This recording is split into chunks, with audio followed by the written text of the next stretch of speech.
यह कहानी मल्ला जौहर से जुड़ी हुई है। यह एक गांव है जहां का मौसम थोड़ा गर्म रहता है।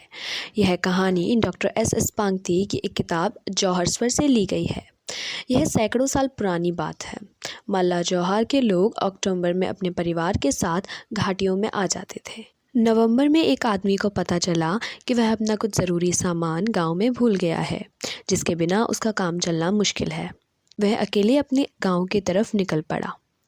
रास्ता इतना मुश्किल था कि मुनस्यारी से अपने गांव मरताली पहुंचने में उसे 5 दिन लगे। जब वह अपने घर आया तो रात हो चुकी थी। जहां जाकर उसने खाना बनाया और खाकर सो गया।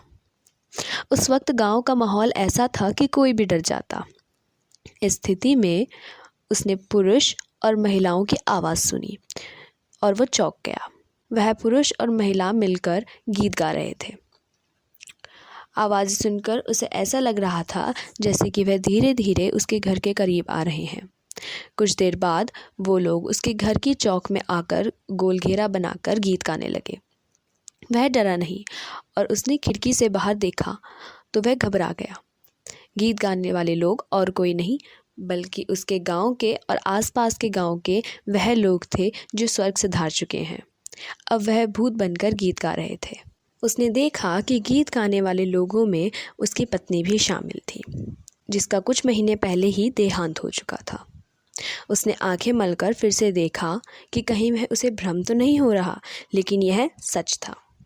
वह अपनी पत्नी से बहुत प्यार करता था और वह खुद को रोक नहीं पाया। वो अपनी पत्नी से मिलना चाहता था। वो दरवाजे पर गया और उसने चुपके से अपनी पत्नी को सुई चुभाई। उसके इतना करते ही गीत गाने वाले सभी भूत चुप हो गए और इंसान की गंध करके चिल्लाने लगे। वहाँ से सभी भूत गायब हो गए और वहाँ सिर्फ उसकी पत्नी रह गई थी, जिस पर उसने सुई चुभाई थी। बस वो यही तो चाहता था। फिर वो बाहर गया और अपनी पत्नी को लेकर अंदर आ गया। वह दोनों एक दूसरे से मिलके बहुत खुश थे, लेकिन एक परेशानी यह भी थी कि वह आपस में बात नहीं कर सकते थे।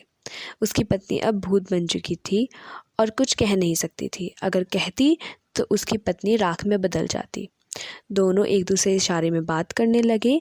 उसकी पत्नी से मिलकर वह ये भूल गया था कि उसे वापस अपने गांव भी जाना था।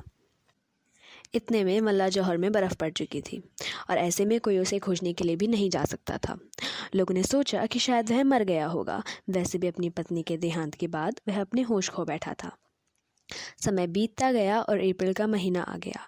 लोग वापस मल्ला जौहर आने की तैयारी करने लगे। वह व्यक्ति बहुत खुश था कि गांव वालों को बताएगा कि वह कितना निडर है, जो अपनी भूत बनी पत्नी को से भी मिल गया। लेकिन वो नहीं चाहता था कि उसकी पत्नी चुप रहे। यह सोचकर एक दिन उसने सिल का बट्टा छिपा दिया। मसाले पीसते वक्त उसकी पत्नी को सिल का बट्टा नहीं मिला तो वह आखिर में उससे बोल पड़ी कि सिल का बट्टा कहाँ है। वह व्यक्ति काफ़ी खुश हो गया, लेकिन जैसे ही सिल का बट्टा देने के लिए वह उठा तो उसने देखा कि उसकी पत्नी गायब हो चुकी है और वहाँ सिर्फ उसकी राख है। इसके बाद वह न इधर का रहा न उधर का। इसी के साथ विदा लेते हुए नमस्कार।